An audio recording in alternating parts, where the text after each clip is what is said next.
नमस्कार दोस्तों, मैं हूं मनीष। वेलकम टू पढ़ाकू साहब यूपीएससी। मैं यहां पर डिस्कस करना चाहता हूं अपने यूपीएससी प्रीलिम्स के एक्सपीरियंस के बारे में, जो कि मैंने 2022 में अटेम्प्ट दिया भी और उसे क्लियर भी किया है। तो चलिए शुरू करते हैं इसे। अभी ये है कि कुछ सालों में जो यूपीएससी प्रीलिम्स में चेंजेस आए हैं, वो ऐसे क्या चेंजेस हो गए हैं कि यूपीएससी प्रीलिम्स अब इतना कठिन हो गया है कि कट ऑफ जो है इतना नीचे जा रहा है। पिछले साल तो 87 चला गया था। तो ऐसा क्या हो गया है? तो कुछ चेंजेस आए हैं, जैसे कि अब जो है जो तुक्केबाजी करने वाले लोग थे वो अब एलिमिनेट हो रहे हैं। क्यों? क्योंकि जो ओनली हाइपरबोला स्टेटमेंट, इस तरह के स्टेटमेंट से अब जो क्वेश्चन लगते थे उनकी संख्या बहुत ही कम हो गई है, और कई बार तो ये बैकफायर भी कर जा रहा है और क्वेश्चन गलत भी हो जा रहा है। और एक चीज़ आया है कि जो ऑप्शंस हैं अब वो बहुत ही ट्रिकी हो गए हैं। जैसे इसी साल कुछ ऑप्शन आए थे, जैसे only 1 is correct, only 2 is correct, तो only 3 is correct, only 4 is correct. तो इस तरह से जो ऑप्शन एलिमिनेशन वाली टेक्निक है वो फेल करती जा रही है, इससे लोगों को काफ़ी नुकसान पहुंच रहा है। और एक और चीज़ हुआ है कि नॉलेज और उसके एप्लीकेशन का ज़्यादा ही इस्तेमाल हो रहा है। तो अगर आप को ज्ञान नहीं है तो आप नहीं क्लियर कर पाएंगे। तो इसलिए ज्ञान होना बहुत ज़रूरी है, और प्रैक्टिकल नॉलेज भी बहुत ज़रूरी है। जैसे करंट अफेयर में कोई चीज़ आप पढ़ रहे हैं तो उसको जाने कि उसका क्या एप्लीकेशन है, उसका यूज़ क्या है, वो इशू क्यों आया है। तो आगे चल के हम लोग इसको डिस्कस करते हैं क्वेश्चन बाय क्वेश्चन, और देखेंगे इसमें ये जो मैंने बातें कही हैं वो कैसे लागू हो रही हैं। चलिए शुरू करते हैं। पहला क्वेश्चन है कि रैपिड फाइनेंस इंस्ट्रूमेंट और रैपिड क्रेडिट फैसिलिटी, ये कौन सी वाली जो लेंडिंग प्रोविजंस हैं ये कौन से बैंक से रिलेटेड हैं। तो यहाँ पर एक क्वेश्चन में ध्यान देने वाली बात है, कह रहा है रैपिड फाइनेंस इंस्ट्रूमेंट और रैपिड क्रेडिट फैसिलिटी, मतलब कि जो क्रेडिट की फैसिलिटी है वो बहुत ही तेज़ होनी चाहिए। आपको तुरंत लोन चाहिए। तो तुरंत लोन कब इंसान को चाहिए होता है? जब वो किसी क्राइसिस में हो, उसका जो इकोनॉमिक स्टेबिलिटी है एकदम खतरे में हो, नहीं तो वो बर्बाद हो जाएगा। तो इनमें से कौन सा ऐसा बैंक है जो ये काम करता है? एडीबी हो, यूएनई प्रोग्राम फाइनेंस इनिशिएटिव हो, या वर्ल्ड बैंक हो, ये सब तो गरीबी हटाने, विकास करने या इन्वायरमेंट के मामले देखते हैं। पर एक ही ऐसा बैंक है, इंटरनेशनल मॉनिटरी फंड, जो कि इकोनॉमिक क्राइसिस के लिए है। तो अगर क्राइसिस है, किसी को बहुत ही रैपिड क्रेडिट चाहिए, तो ये यही एक बैंक है जो फैसिलिटी दे सकता है। इसलिए यह हमारा ऑप्शन सही होगा बी। अगला क्वेश्चन हम लोग देखते हैं। दूसरा ये है कि ये बहुत क्वेश्चन, ये दिखने में बहुत ही कठिन लग रहा है, पर एक्चुअल में ये बहुत ही आसान क्वेश्चन है। क्वेश्चन ये है कि जो नीर है, नॉमिनल इफेक्टिव एक्सचेंज रेट, और एक रियल इफेक्टिव एक्सचेंज रेट, तो ये दोनों के बारे में पूछा गया है। तो थोड़ा सा इसके बारे में डिस्कस करते हैं, नॉलेज वाला पार्ट, कि नॉमिनल इफेक्टिव एक्सचेंज रेट है क्या। इफेक्टिव एक्सचेंज, ये एक्सचेंज रेट क्या होता है कि जैसे अगर मुझे जो मेरी करेंसी है रुपए की, उसको मुझे कन्वर्ट करना है डॉलर में, तो ये जो जितने रुपए मुझे $1 के लिए देने पड़ेंगे, ये एक्सचेंज रेट हो गया। तो जो हमारी करेंसी की वैल्यू है, जो बास्केट ऑफ करेंसी, जो स्ट्रॉन्ग करेंसी है, जैसे डॉलर हो गया, यूरो, तो ये जो हमारी करेंसी की वैल्यू है इस बास्केट के प्रति, तो उसको बोलते हैं इफेक्टिव एक्सचेंज रेट। तो नॉमिनल वाला जो है, ये जो है करंट वैल्यू पे होता है, इसमें इन्फ्लेशन को एडजस्ट नहीं किया जाता है। और रियल वाला जो है, इसमें इन्फ्लेशन को एडजस्ट किया जाता है। तो एक बहुत सोचने वाली बात है कि अगर नीर में इंक्रीज़ हो रहा है, इसका मतलब है जो हमारी रूपी है वो अप्रिशिएट कर रही है, हमारी रूपी स्ट्रॉन्ग हो रही है इस जो बास्केट ऑफ करेंसी के मुकाबले। तो ऑब्वियस सी बात है कि ये पहला जो स्टेटमेंट है एकदम सही है कि नीर में इंक्रीज को जो है रूपी का अप्रिसिएशन इंडिकेट करेगा। दूसरा एक चीज़ और देखेंगे हम लोग कि अगर रीर में इंक्रीज हो रहा है तो क्या होगा, ट्रेड कॉम्पिटिटिवनेस पे क्या असर आएगा। ट्रेड कॉम्पिटिटिवनेस जैसे कि हमारा जो प्रोडक्ट है जो हमारे इंडिया में बनेगा उसका जो इंटरनेशनल मार्केट है उसमें क्या हालत होगा उसका, ये जानना ज़रूरी है। तो अगर इंक्रीज़ हो रहा है रियल में, यानी कि जो हमारी इन्फ्लेशन एडजस्टेड ये जो रुपी की वैल्यू है ये स्ट्रॉन्ग हो रही है। अगर रुपी की वैल्यू स्ट्रॉन्ग होगी तो हमारा जो प्रोडक्ट है जो हमारे इंडिया में बनेगा उसको जब हम लोग बेचने जाएंगे तो वो महंगी मिलेगी, क्योंकि $1 में जो रुपी है वो कम मिलेगा। जब रुपी कम मिलेगा तो वो लोग ज़्यादा डॉलर देना पड़ेगा हमारे जो प्रोडक्ट हैं खरीदने के लिए। तो हमारा प्रोडक्ट कैसे बिक पाएगा? क्या हमारा प्रोडक्ट जो है कॉम्पिटिटिव रहा? नहीं रहा। तो ये कह देना कि ट्रेड कॉम्पिटिटिवनेस में इम्प्रूवमेंट होगा, ये तो पूरी तरह से गलत हो जाएगा। तो ये जो दूसरा स्टेटमेंट है ये हो गया रॉन्ग। तो जब दूसरा स्टेटमेंट रॉन्ग हो गया तो हम लोग ऑप्शन में देखेंगे, यहाँ पे 2 को अगर एलिमिनेट कर देते हैं तो सी वाला जो है हमें ऑप्शन मिल जाता है। तीसरे क्वेश्चन पे आते हैं कि इंडियन इकोनॉमी में जो इन्फ्लेशन है उसका ये रोल इसमें देखना है। और एक चीज़ और भी देखने वाली बात है कि इसमें भी स्टेटमेंट जो है वैसे ही है। अगर एक इनमें से गलत पाल लिया जाए तो तुरंत ही हमें सही वाला ऑप्शन मिल जाएगा। तो हमें उस एक की तलाश करनी चाहिए। यहाँ पर एक और चीज़ है कि जो इन्फ्लेशन है वो बहुत ज़्यादा है।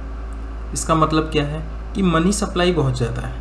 मनी सप्लाई ज़्यादा होगी, लोगों के पास बहुत ज़्यादा पैसा है, मार्केट में बहुत ज़्यादा पैसा है और सामान ज़्यादा है नहीं, तो इससे क्या होगा, डिमांड बढ़ता है तो इन्फ्लेशन बढ़ जाता है। तो आरबीआई को क्या करना चाहिए? आरबीआई को मनी सप्लाई को घटाना चाहिए ना। मनी सप्लाई को अगर घटाना है तो देखते हैं ये जो पहला स्टेटमेंट है इससे क्या फ़र्क पड़ता है मनी सप्लाई पे। जैसे आरबीआई इसमें कह रहा है कि क्या करेगी, जो गवर्नमेंट सिक्योरिटी है वो खरीद लेगी। तो अब समझने वाली बात है कि अगर गवर्नमेंट सिक्योरिटी को आरबीआई खरीद लेती है तो होगा क्या, आरबीआई मार्केट में सिक्योरिटी पड़ी हुई है, इसको खरीद लिया तो क्या हुआ, पैसा को मार्केट में डाल दिया। पैसे का यानी कि आरबीआई क्या कर दी, मार्केट में पैसा डाल दी, यानी कि मनी सप्लाई मार्केट में बढ़ा दी। तो इससे तो इन्फ्लेशन और बढ़ जाएगा। इन्फ्लेशन ऑलरेडी बहुत बढ़ा हुआ है और आप इन्फ्लेशन को और भी बढ़ा दे रहे हैं गवर्नमेंट सिक्योरिटी को खरीद के। तो इससे क्या होगा, इससे तो भाई सिचुएशन और ख़राब हो जाएगा। तो पहला स्टेटमेंट तो ऐसे ही गलत हो गया। अब पहले को एलिमिनेट कर दिया जाए तो ऐसे ही इसका जवाब मिल जाता है और ये है हमारा बी। अगला हम लोग देखते हैं, एक ये जो है क्वेश्चन जो है बहुत इंटरेस्टिंग क्वेश्चन है, करंट अफेयर से आया। With reference to foreign owned e commerce firms operating in India. तो जो फॉरेन ओन्ड यानी कि दूसरे देश जो है इसको ओन किया हुआ एक ई कॉमर्स कंपनी है जो कि भारत में काम कर रहा है, जैसे अमेज़न है। अब जो अमेज़न है वो क्या है, एक ई कॉमर्स कंपनी है, इंडिया का कंपनी थोड़े ना है, ये तो अमेरिका का कंपनी है पर भारत में काम कर रहा है। तो इस तरह का जो कंपनी है उसके बारे में इसमें बात कर रहा है। तो एक मैं बताना चाहूँगा इसमें करंट अफेयर का रोल है, क्योंकि ये क्वेश्चन ही करंट अफेयर से उठाया गया। हुआ क्या था कि जो अमेज़न कंपनी है वो क्या किया था कि अपनी जो गुड्स हैं, जो सामान है जो ये बेचता है, तो इसने भारत में कुछ कंपनी जैसे क्लाउड टेल नाम की एक कंपनी थी, तो इसको जो है ये स्टेबलाइज करवाया। क्यों स्टेबलाइज करवाया कि ये क्या करेगा कि वहाँ से जो प्रोडक्ट है वो क्लाउड टेल में बना के भेजेगा और ये जो है अमेज़न जो प्लेटफॉर्म है उसका इस्तेमाल करके भारत में वो सामान बेच के पैसा कमाएंगे सब।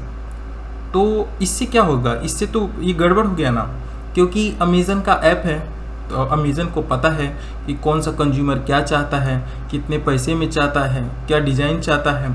और जो दूसरे जो सेलर हैं उनको तो नहीं पता है, क्योंकि भाई ऐप तो अमेज़न का है, जो सभी लोग तो ई कॉमर्स प्लेटफॉर्म नहीं चला रहे हैं। तो जो इंडियन कंपनी वो तो घाटे में आ जाएंगी। इसीलिए जो गवर्नमेंट है वो ये पहले से ही मना किया हुआ है कि जो भी अमेज़न जैसी जो ई कॉमर्स कंपनी है वो अपने प्रोडक्ट को जो है इस तरह से कंपनी लगा के बेच नहीं सकती। क्यों? अगर ये करेंगी तो जो इंडियन कंपनी है, जो सामान्य दुकान वाले हैं, वो तो घाटे में हो जाएंगे, उनका तो शटर डाउन हो जाएगा। इसलिए ये अपने गुड्स को नहीं बेच सकते हैं। तो यही इसमें पूछा गया है, ये न्यूज़ में बहुत था और वहीं से ये प्रश्न उठाया भी गया है कि they can sell their own goods in addition to offering their platforms as market place. तो भाई ये तो न्यूज से एकदम पता लग गया होगा कि वो जो है अपने गुड्स को नहीं बेच सकते, क्योंकि अगर वो ऐसा करते हैं तो उनके पास एक अनफेयर एडवांटेज है जो कि उन्हें अपने ऐप से आ रहा है। और ये भी है the degree to which they can own big sellers on their platforms is limited. तो भाई ये भी ज़रूरी है, अगर आप जो है बिग जो सेलर्स हैं वही बहुत ज़्यादा हो गए तो क्या होगा, छोटे सेलर्स का क्या होगा? क्योंकि जो बिग सेलर हैं वो क्या करेंगे, वो तो बड़ा बड़ा डिस्काउंट देंगे, उस प्लेटफॉर्म का यूज करेंगे और आगे निकल जाएंगे, और जो छोटे सेलर हैं वो उनका तो शटर डाउन हो जाएगा। तो भाई ये तो सेकेंड वाला स्टेटमेंट सही लग रहा है और ये वाला स्टेटमेंट तो गलत लग रहा है। तो जवाब क्या हो जाएगा? बी। तो इस तरह से हमें क्या है, जो करंट अफेयर है उसका हमको बहुत ही ज़्यादा ध्यान से पढ़ना पड़ेगा, उसका प्रैक्टिकल एग्जाम्पल बहुत ज़्यादा ज़रूरी है। ये भी एक अच्छा क्वेश्चन है कि जो इन्फ्लेशन इंडेक्स्ड बॉन्ड है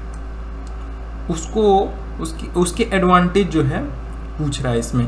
अब एक चीज़ और भी है कि ये इसके ऑप्शन जैसे हैं, इससे ये देखकर ये पता लगता है कि केवल एक गलत स्टेटमेंट हमको पता करना है। अब यहाँ पर एक स्टेटमेंट देखिए, बहुत ही आसान स्टेटमेंट दिया हुआ है। The interest received as well as capital gain on IIB are not taxable.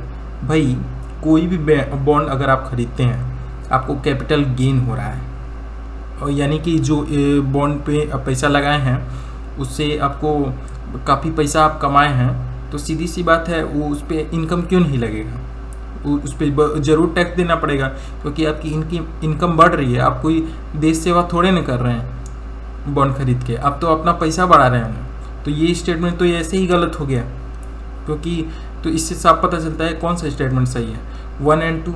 तो इस तरह से प्रैक्टिकल लेवल पे आपको सोचना पड़ेगा कि क्वेश्चन को हमें कैसे सॉल्व करना है। ये भी एक अच्छा क्वेश्चन है कि कौन कौन सी इनमें से एक्टिविटी हैं वो रियल सेक्टर इकोनॉमी में दर्शाती हैं। अब यहाँ पर देखिए कई स्टेटमेंट है जो समझ में नहीं आएगा, कुछ है समझ में आएगा, कुछ बहुत आसान होगा। तो आपको ये पकड़ना है कि क्या क्या समझ में आ रहा है। फार्मर्स हार्वेस्टिंग देयर क्रॉप्स, नहीं समझ में आया। Textile mills converting raw cotton into fabric, ये भी नहीं समझ में आया। तो एक चीज़ और देखिए, तीसरा statement, a commercial banks lending money to a trading company. भाई जब कोई बैंक जो है किसी को उधार देती है, किसी कंपनी को उधार दे रही है, ट्रेडिंग करने के लिए दे रही है, तो ये तो बैंकिंग सेक्टर हुआ ना, रियल सेक्टर थोड़े ना हुआ। रियल सेक्टर कैसा सेक्टर होता है जिसमें इकोनॉमिक आउटपुट बढ़ता है, जैसे जो बड़ी बड़ी बिल्डिंग बनाना हो गया, तो उसमें क्या हो रहा है, इकोनॉमिक आउटपुट बढ़ रहा है। ट्रेडिंग कंपनी को देंगे तो क्या बढ़ेगा, वो अपना ट्रेड करेगा ना। और जैसे इसमें तो तीसरे को तो यूं ही निकाल दो, तीसरे को जैसे ही निकाल दिए हमारा ए वाला ऑप्शन आ गया। और 1 और 2 देखिए क्या हो रहा है, इसमें फार्मर हार्वेस्टिंग देयर क्रॉप्स, भाई इसमें लेबर का ज़रूरत है कि नहीं, लेबर बढ़ रहा है या मशीन जो इकोनॉमिक आउटपुट है वो बढ़ रहा है, टेक्सटाइल मिल्स। और ये तीसरा वाला तो वैसे भी आप सामान्य है कि बैंकिंग सेक्टर से रिलेटेड है, तो रियल सेक्टर से रिलेटेड कैसे हो जाएगा। तो तीसरे को तो यूं ही एलिमिनेट कर दो और जवाब मिल जाएगा। अगला एक देखते हैं,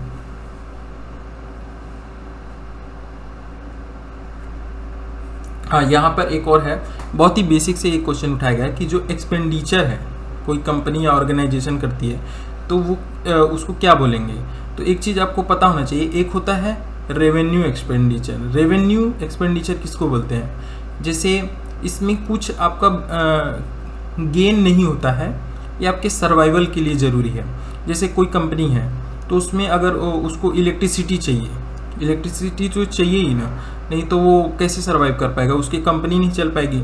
उसके अपने जो कंपनी के लोग हैं उनको सैलरी देना है, नहीं सैलरी देगी तो क्या होगा, उसकी कंपनी नहीं चल पाएगी, एक दिन भी नहीं चल पाएगी। ये सर्वाइवल के लिए उसके लिए ज़रूरी है, इससे कोई ग्रोथ नहीं हो रहा है। तो ये क्या है, रेवेन्यू एक्सपेंडिचर है। और कैपिटल एक्सपेंडिचर, तो कैपिटल एक्सपेंडिचर में जो है जब आप करते हैं तो आपका ग्रोथ होता है। जैसे मान के चलिए कंप्यूटर खरीद लिए, है ना, या तो कोई और मशीन खरीद लिए, मान के चलिए टेक्सटाइल सेक्टर में है, एक मशीन खरीद लिए। पहले क्या होता था, पहले जो मजदूर लोग थे वो बनाते थे, पैसा ज़्यादा लेते थे। और मशीन खरीद लिए हैं तो कम टाइम में जो प्रोडक्शन होगा वो होगा, बहुत लार्ज स्केल पे होगा, तो आपका जो ग्रोथ हुआ वो होगा, और काफ़ी आप जो ग्रोथ है आपका एक्सीलरेट हो जाएगा। तो ये क्या है, ये कैपिटल एक्सपेंडिचर है जो आपका ग्रोथ करवा रही है। ये तो सर्वाइव करने के लिए एक्सपेंडिचर किया गया है, जो कि रेवेन्यू एक्सपेंडिचर है। जैसे यहाँ पे देखते हैं, पहला है acquiring new technology is capital expenditure. Obvious सी बात है, एकदम सही है, क्योंकि नया टेक्नोलॉजी आएगा तो इससे ग्रोथ होगा। फिर यहाँ पे देखते हैं कि डेब्ट financing is consider capital expenditure while equity financing is consider revenue expenditure. अब यहाँ पे देखिए इक्विटी फाइनेंसिंग क्या है। इक्विटी फाइनेंसिंग होता क्या है कि आपको जो कंपनी है उसका एक शेयर खरीद लिया है ना, तो एक शेयर नहीं भी खरीदते तो क्या हो जाता है, आपका ज़िंदगी बंद थोड़े न हो जाता है, आपकी कंपनी बंद थोड़े न हो जाती है ना। तो एक शेयर अगर आप खरीद लेते हैं, इससे आपका ग्रोथ ही होगा। वो कंपनी जो है कुछ कमाएगी, आपको एक की जगह 100 रुपया देगी, लॉस भी कर सकती है, क्योंकि जहाँ ग्रोथ का प्रोस्पेक्टस है वहाँ लॉस का भी प्रोस्पेक्टस है, पर ये सर्वाइवल के लिए नहीं, राइट। तो इक्विटी फाइनेंसिंग वैसे ही गलत हो गया, तो दूसरा स्टेटमेंट गया, तो सही क्या हुआ, ए। अगला स्टेटमेंट देखते हैं, अगला क्वेश्चन देखते हैं। अब यहाँ देखिए, ये भी एक बेसिक से एक क्वेश्चन उठाया गया है कि जो a share of household finance saving goes towards government borrowing.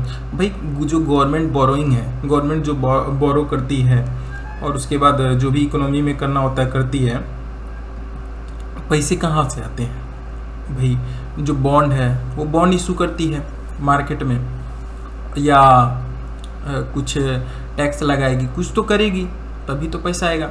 तो भाई कौन खरीदेगा, जो आम जनता है वही खरीदेगी। अपनी जो हाउस होल्ड की जो फाइनेंशियल सेविंग बचा के रखी हुई है वही, उसी से वो उसको देना पड़ेगा, है कि नहीं।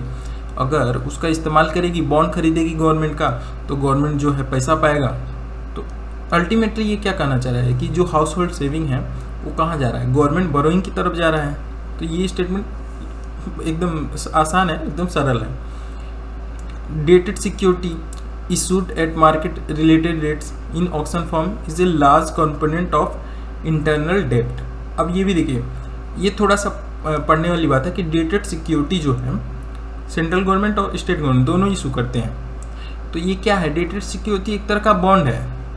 और ये पता होगा कि जो भारत है उसमें हम लोग जो गवर्नमेंट है वो इंटरनल डेप्ट बहुत ज़्यादा लेके रखी है। एक्सटर्नल डेप्ट ज़्यादा नहीं है, पर इंटरनल डेप्ट बहुत ज़्यादा है। और इंटरनल डेप्ट लेने का सबसे आसान तरीका क्या है, बॉन्ड इशू कर दो, डेटेड सिक्योरिटी जैसा, है ना। तो ये भी स्टेटमेंट क्या है, सही है। तो क्या हो गया, सी।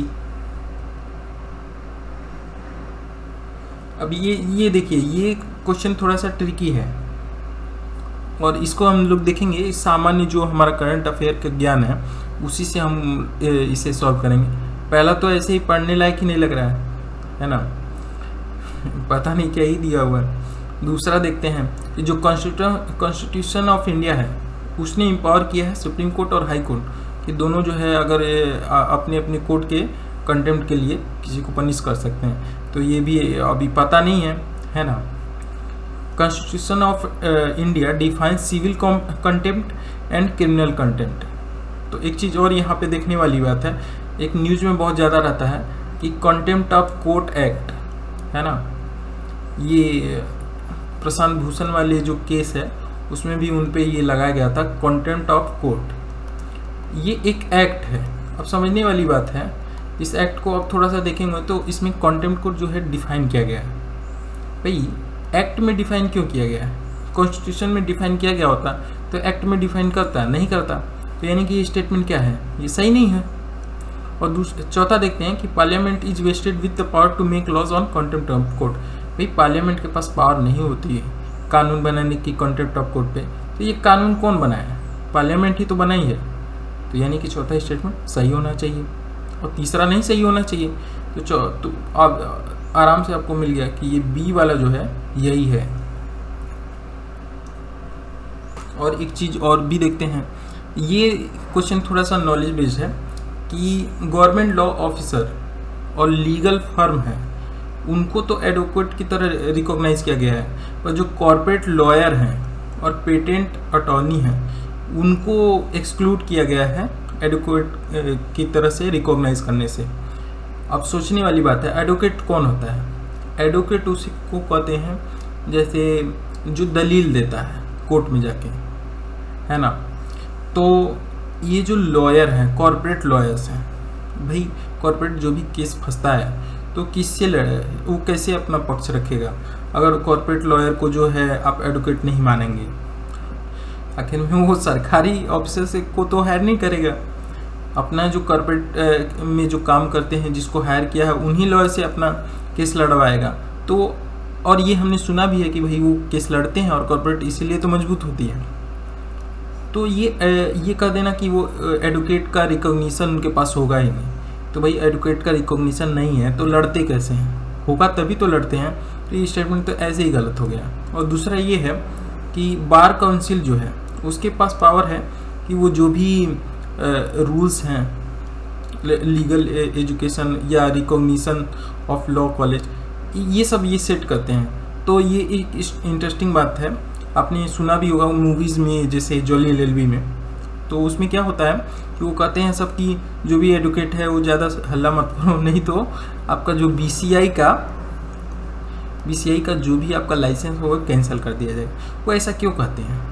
क्योंकि भाई वो जो अगर ये आपको नहीं मिलेगा लाइसेंस, है ना, आप प्रैक्टिस नहीं कर पाएंगे। आप जो है जो कॉलेज से आप पढ़ के आए हैं या जो भी है तो वो सही नहीं माना जाएगा।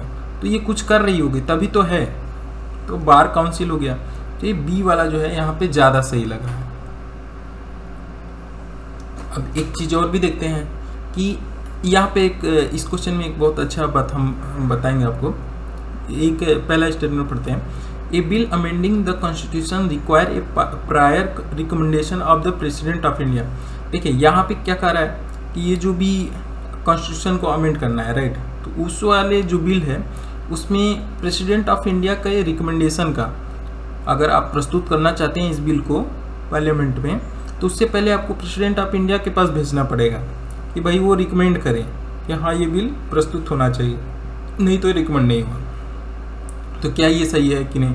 तो इस प्रोसीजर से रिलेटेड एक कॉन्सेप्ट बताता हूँ जिससे सारे सवाल सॉल्व हो जाएंगे कि जो प्रेसिडेंट ऑफ इंडिया है उसके पास कौन से किस तरह के जो बिल हैं वो भेजे जाते हैं ताकि वो बिल जो है पास होगा कि नहीं होगा, ये प्रेसिडेंट ऑफ इंडिया पहले उसको रिकमेंड करना पड़ेगा। क्यों प्रेसिडेंट ऑफ इंडिया कैसे रिकमेंड करेगा? सेंट्रल गवर्नमेंट जो है वो पहले पहले इसको बोलेगी भाई तू रिकमेंड कर दे, तभी तो हो पाएगा। अगर सेंट्रल गवर्नमेंट बोल दे नहीं रिकमेंड कर सकते तो प्रेसिडेंट ऑफ इंडिया कर थोड़े नहीं सकता है कि नहीं? एडवाइस पे ही तो काम करता है। तो किस तरह के काम में सेंट्रल यानी कि बिल का जो काम है उसमें सेंट्रल गवर्नमेंट दखल अंदाजी कर रही है, तो किस तरह के बिल में सेंट्रल गवर्नमेंट जो है दखल अंदाजी कर सकती है जिससे वो उस तरह के बिल जिसमें जो है गवर्नमेंट जो है वो गिर जाएगी, जैसे मनी बिल है। अब मनी बिल है, अब इसमें क्यों प्रेसिडेंट ऑफ इंडिया के रिकमेंडेशन की ज़रूरत पड़ेगी? क्यों पड़ेगी? क्योंकि भाई कोई भी बिल ये प्रस्तुत कर देगा इस हिसाब से, है कि नहीं? क्योंकि प्रेसिडेंट ऑफ इंडिया है, अगर मान के चलिए कोई अपोजिशन का मेंबर या कोई मेंबर है जिसपे जो है सेंट्रल गवर्नमेंट एग्री नहीं करती है, वो मनी बिल लाना चाह रहा है, तो क्या ला सकता है? नहीं ला सकता। प्रेसिडेंट ऑफ इंडिया उसको रिकमेंड करेगा ही नहीं क्योंकि सेंट्रल गवर्नमेंट मानेंगे ही नहीं। बाकी अब कॉन्स्टिट्यूशन अमेंडमेंट तो ये तो कोई भी मेंबर जो है अपोजिशन का भी आदमी चलाएगा, है कि नहीं, कि कॉन्स्टिट्यूशन को अमेंड करना है, बिल तो प्रस्तुत कर ही सकते हैं, है कि नहीं? इससे कोई सरकार थोड़े नहीं गिर जाएगी, अगर बिल गिर गया तो सरकार थोड़े नहीं गिर जाएगी सेंट्रल गवर्नमेंट की। तो इसलिए ये स्टेटमेंट क्या है? गलत है ना। तो पहला अगर हम लोग हटा देते हैं तो आराम से हमको ये जो है बी वाला मिल जाता है। अगला क्वेश्चन देखते हैं। अगला क्वेश्चन ये है, ये भी बहुत बेसिक से पूछा गया है। ये जो कॉन्स्टिट्यूशन ऑफ इंडिया है उसने क्लासीफाई किया गया है मिनिस्टर को 4 रैंकों में। अब यहाँ पे ये है कॉन्स्टिट्यूशन ऑफ इंडिया का आर्टिकल आप पढ़े होंगे, तो उसमें केवल काउंसिल ऑफ मिनिस्टर इसी का जिक्र किया गया है भाई, और किसी मिनिस्टर का जिक्र किया ही नहीं गया। ये बात सच है कि 4 तरह के मिनिस्टर होते हैं, पर कॉन्स्टिट्यूशन ऑफ इंडिया में वो क्लासिफिकेशन नहीं किया है ना। तो ये स्टेटमेंट क्या है, गलत है। और दूसरा देखते हैं, जो टोटल नंबर ऑफ मिनिस्टर हैं in the union government including the prime minister shall not exceed 15% of the total number of members in the Lok Sabha. तो भाई ये स्टेटमेंट सही है। ये अमेंडमेंट भी आपने पढ़ा होगा, तो ये तो याद करने वाली नॉलेज वाली बात हो गई। एक और देखते हैं कि एक्सक्लूसिव पावर लोकसभा की है क्या। एक तो बात बहुत सीधी सी है, ये जो दूसरा स्टेटमेंट है कि नो कॉन्फिडेंस जो मोशन है वो लोकसभा की एक्सक्लूसिव पावर है, क्योंकि लोकसभा में जो है जो इलेक्टेड लोग हैं वो रहते हैं, तो सरकार गिराने की जो हिम्मत है, जो पावर है, वो किसको दी जाएगी, लोकसभा को दी जाएगी, ना कि राज्यसभा को। राज्यसभा में जो लोग बैठे हैं वो डायरेक्टली इलेक्टेड थोड़े ना लोगों के जरिए, तो उनको तो नहीं दी जाएगी। तो ये उनकी एक्सक्लूसिव पावर हुई। तो अब ये स्टेटमेंट बचा है कि तो पहला देखते हैं। तो पहला ये है कि जो इमरजेंसी है उसको डिक्लेयर करने के लिए, तो ये है कि एक्सक्लूसिव नहीं है, क्योंकि दोनों ही उसमें जो इस बिल को पास करना होता है या इमरजेंसी को जो रेटिफाई जो भी करना है, तो उसमें क्या चाहिए, राज्यसभा की भी मंजूरी चाहिए। तो एक्सक्लूसिव तो नहीं हुआ, तो बी वाला ये सही है।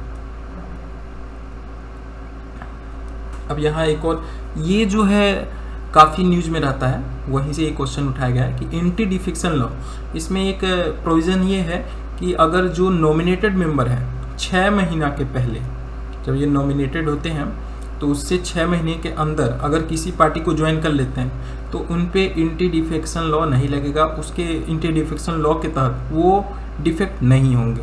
पर 6 महीने के बाद जब करते हैं किसी पार्टी को ज्वाइन, तब वो डिफेक्टेड माने जाएंगे और उनको जो है डिस्क्वालीफाई कर दिया जाए। तो ये जो 6 महीने का ये जो बार है, ये काफ़ी इलॉजिकल है। इसीलिए ये द हिंदू में जो है इसका बार बार डिस्कशन होता रहता है कि ये 6 महीने का बार कर क्या रहा है, क्योंकि इसका तो इस्तेमाल किया जाता है पार्टी को तोड़ने में। तो यहीं पे ये पूछा है कि जो लॉ है वो स्पेसिफाई करती है कि जो नॉमिनेटेड लेजिस्लेचर है can not join any political party within 6 months of being appointed to the house. तो भाई ये तो सारा ऐसे ही गलत है ना, ये तो बेसिक चला ही गया। और लॉ है उसमें कोई टाइम फ्रेम नहीं दिया गया है कि जो प्रिसाइडिंग ऑफिसर है यानी कि जो स्पीकर होता है वो डिफेक्शन केस पे डिसाइड करे। तो ये बात भी सही है, ये भी न्यूज़ में बहुत रहती है, इसीलिए न्यूज़ को पढ़ना बहुत ज़्यादा जरूरी है, वो भी ध्यान से। तो दूसरा स्टेटमेंट में सही हो गया।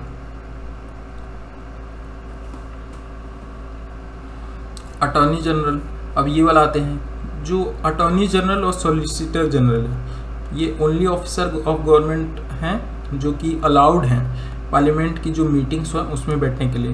तो ये जानते हैं अटॉर्नी जनरल तो है, सॉलिसिटर जनरल नहीं है। सॉलिसिटर जनरल कौन सा है, ये तो एक लीगल अधिकारी है, लॉ के जरिए अपॉइंटेड है। और ये जो अटॉर्नी जनरल वो क्या है, कॉन्स्टिट्यूशन के जरिए है, राइट। तो ये लॉ के जरिए एक कॉन्स्टिट्यूशनल चैम्बर में क्यों ही बैठने देंगे, तो ये तो ऐसे भी है, तो ये तो ऐसे ही गलत हो जाता है ना। अब आते हैं कि according to the constitution of India, attorney general of India submits his resignation when the government which appointed him resign. तो बात सही है कि अटॉर्नी जनरल जो है वो अपना रिजिग्नेशन सबमिट करती है जब गवर्नमेंट रिजाइन कर देती है, पर ये एक कन्वेंशन है इस, और यहाँ पे क्या लिखा है, कॉन्स्टिट्यूशन ऑफ इंडिया के अकॉर्डिंग। नहीं, ये कॉन्स्टिट्यूशन के अकॉर्डिंग नहीं है, ये एक कन्वेंशन है। कॉन्स्टिट्यूशन में कहीं नहीं लिखा है कि ऐसा होना चाहिए।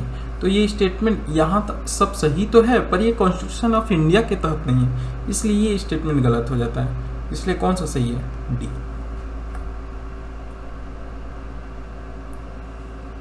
अब यहाँ एक और है कि जो रिट्स हैं, तो यहाँ पे एक चीज़ आपको पता होना चाहिए कि मैंडेमस होता क्या है। मैंडेमस होता है कि जो भी आप अधिकारी हैं, राइट, आप कुछ अपना काम कर नहीं रहे हैं, तो जो कोर्ट है वो आपको आदेश देगी कि भाई अपना काम ढंग से करो, है ना।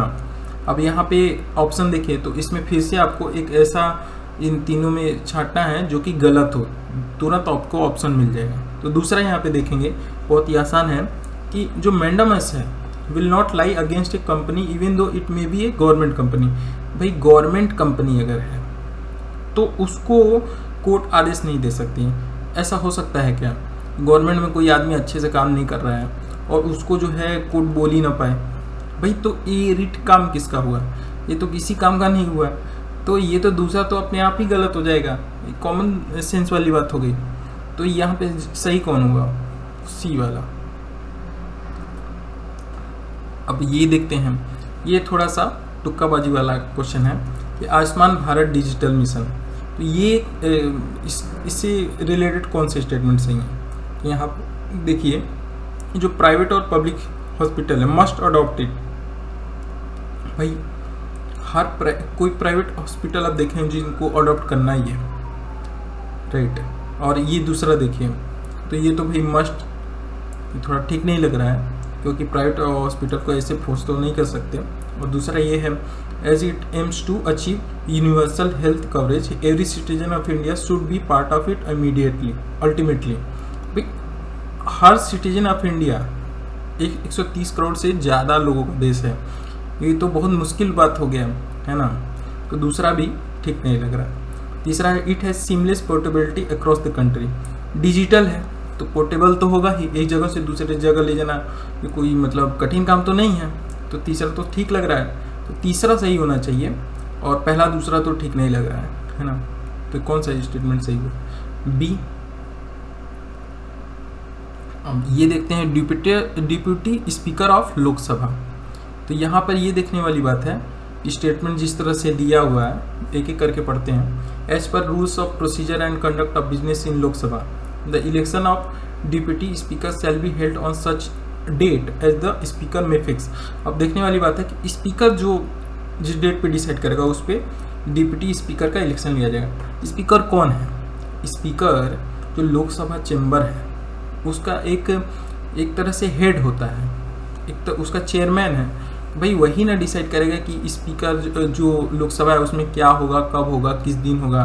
तो ये तो सही होना चाहिए। और ऐसा भी इसमें नहीं लिखा है कि कॉन्स्टिट्यूशन ऑफ इंडिया, एक प्रोसीजर में ये बात तो लिखा होगा कि कौन डिसाइड करेगा। तो ये ऐसा लग रहा है कि ये स्टेटमेंट सही होगा। आगे पढ़ते हैं। There is mandatory provision that the election of a candidate as deputy speaker of Lok Sabha shall be from either the principal opposition party or ruling party। तो ये सब मैंडेटरी प्रोविजन तो नहीं है ना। ये कन्वेंशन जरूर है। कन्वेंशन होता है क्या जो है ऑपोजिशन पार्टी से होगा या रूलिंग पार्टी से, ये कन्वेंशन होता है और मैंडेटरी तो नहीं है। तो दूसरा तो ऐसे ही गलत हो गया, दूसरा गलत हो गया तो, और पहला सही लग रहा है, तो ये होना चाहिए जवाब।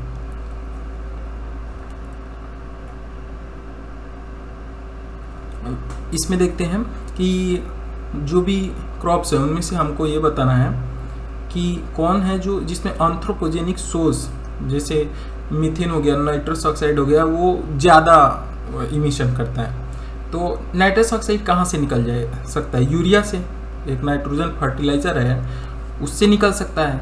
मीथेन कहाँ से निकलता है? जो पानी जिसमें ज़्यादा लगता है, क्योंकि पानी ज़्यादा होगा गीलापन ज़्यादा होता है ना। तो गीलापन होगा तो उसमें जो पौधा है गिर जाएगा और उधर से फिर मीथेन का उत्सर्जन होने लगता है। तो किसमें है यूरिया बहुत बढ़ रहा है, किसमें जो है पानी बहुत लगता है?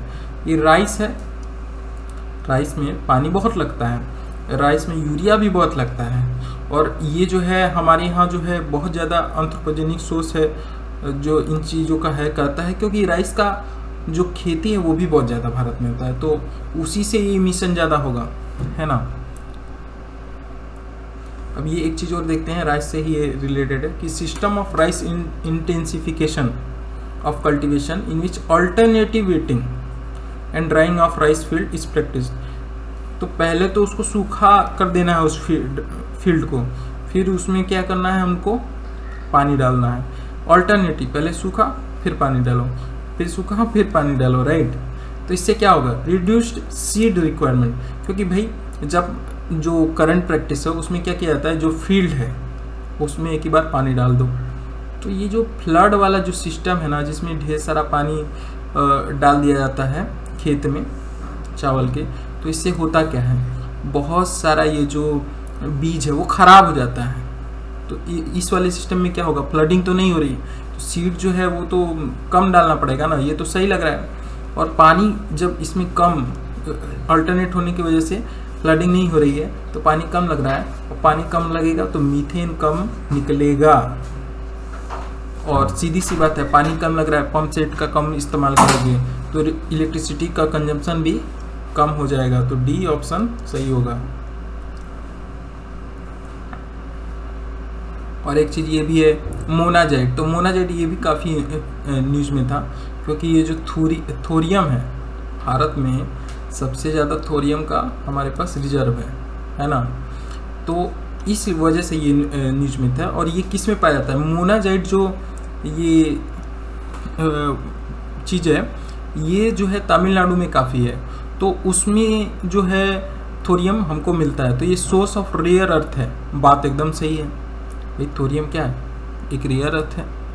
मोनाजाइट कंटेन्स थोरियम, बात एकदम सही है, 1 2 दोनों ही सही है।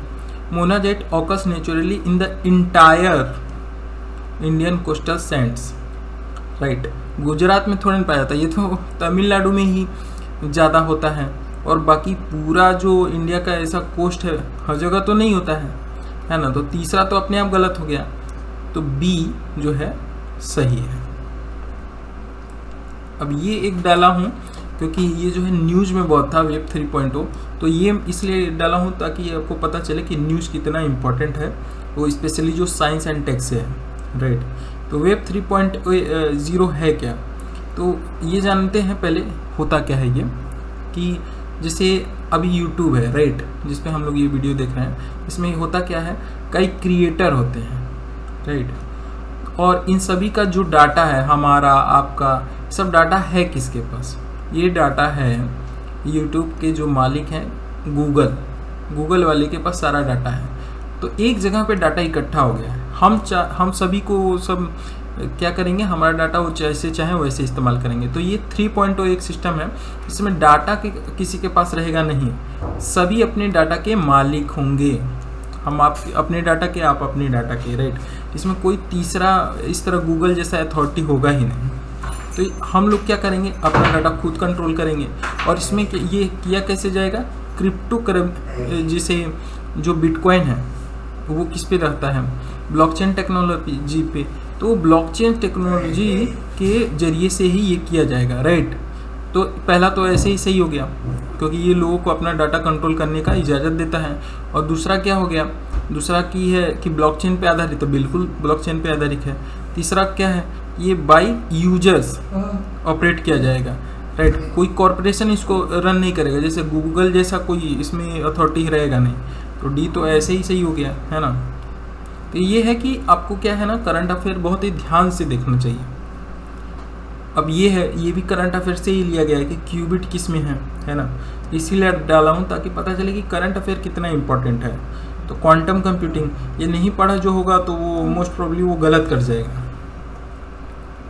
एक और ये भी है कि इसमें पूछ रहा है कि शॉर्ट रेंज जो डिवाइस है वो कौन है, शॉर्ट रेंज। जैसे लैन आप देखेंगे, तो लैन का जब इस्तेमाल करेंगे, क्या दूरी से भी आप लैन का इस्तेमाल कर सकते हैं, नहीं हो पाता है ना। कैच ही नहीं करेगा आपका इंटरनेट, है ना। तो इसीलिए जो ये रेंज है उसमें रहना बड़ा ज़रूरी है। तो तीसरा तो ऐसे ही शॉर्ट रेंज हो गया। RFID, तो इसमें जानते होंगे फास्टैग में इसका इस्तेमाल किया गया था। और फास्टैग में जो गाड़ी 1 किलोमीटर दूर रहे तो भी थोड़े ना वो कैच कर लेगी, नज़दीक होनी चाहिए तभी तो कर पाएगी। तो ये भी शॉर्ट रेंज हो गया।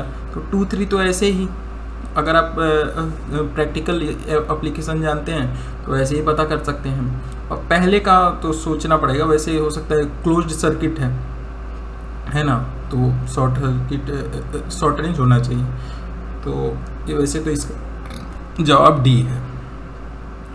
अब इसमें देखते हैं बायोफिल्म जो है, एक इसमें कह रहा है कि कोई मेडिकल इम्प्लांट जो है उस पे ये अपने आप को बना सकता है, राइट, ह्यूमन टिश्यू के अंदर। Biofilms can form on food and food processing surface. Biofilms can exhibit antibiotic resistance. तो ये बायोफिल्म्स, ये बढ़िया बातें क्यों ही करनी है, ताकि कुछ अच्छा दिखा सके। तो एंटीबायोटिक रेसिस्टेंस ये काफ़ी न्यूज़ में है ना, तो उसको टैकल करने के लिए होता है। तो तीसरा तो ऐसे ही सही लग रहा है ये, है ना। और पहला देखते हैं, तो ये अगर मेडिकल जो इम्प्लांट है उस पर अगर ये बनेगा तो क्या होगा, बढ़िया बात है ना। नहीं बनेगा तो ह्यूमन टिश्यू, तो जो मेडिकल इम्प्लांट है, जैसे पैर है, हाथ है जो आर्टिफिशियल लगाया जाता है, वो कैसे लग पाएगा। कोई उस पर परत तो होना चाहिए ताकि वो अच्छे से शरीर में एडजस्ट कर पाए, राइट। तो ये भी सही लग रहा है। और biofilms can form on food and food processing surface, तो हो सकता है ये भी सही हो। तो मोस्ट प्रॉब्ली 1 और 3 स्टेटमेंट तो सही है, और दूसरा रिस्क लेना चाहिए इस पर, तो 1D इस पर हो सकता है, लगा सकते हैं। और ये है, ये न्यूज़ से आया हुआ है कोविड-19 के। तो कोविड-19 इसमें जो पेंडेमिक आया था, तो ये एक चीज़ इसमें है कि जो mRNA वैक्सीन है वो बनाया था अमेरिका ने, है ना, इंडिया ने नहीं बनाया था। तो ये न्यूज़ में काफ़ी था। तो अगर ये पता है तो ये सवाल हो जाएगा। जैसे पहले ही है, serum institute of India produced covid vaccine named Covishield using mRNA platform. तो बिल्कुल गलत है भाई, ये तो अमेरिका वाले ने किया था, है ना। तो ये तो बी हो गया।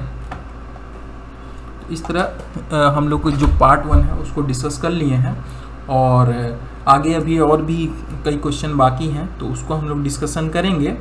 और अगर आपको ठीक लगे तो कुछ फीडबैक दीजिए, और वीडियो अच्छा लगा तो लाइक कीजिए, शेयर कीजिए, सब्सक्राइब कीजिए। और मैं भी अभी भी इम्प्रूवमेंट करने का कोशिश करूँगा, और जो भी पूरा पेपर है उसको हम लोग कवर करेंगे। धन्यवाद आपका।